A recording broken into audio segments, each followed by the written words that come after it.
தென்பழனி மலை மேலே தண்டபாணி கோலத்திலே கண்குளிர கண்டு விட்டால் போதுமே என்றும் கருத்தில் உந்தன் அருள் வடிவம் தோன்றுமே.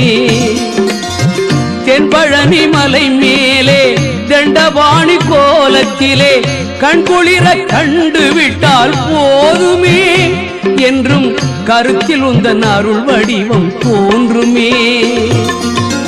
உள்ளத்திலே நீ இருக்க உன்னை நம்பி நான் இருக்க வெள்ளிமலையான் மகனே வேலையா என் வாழ்வு வளம் காண கடைக்கண் பாரையா கடைக்கண் பாரையா.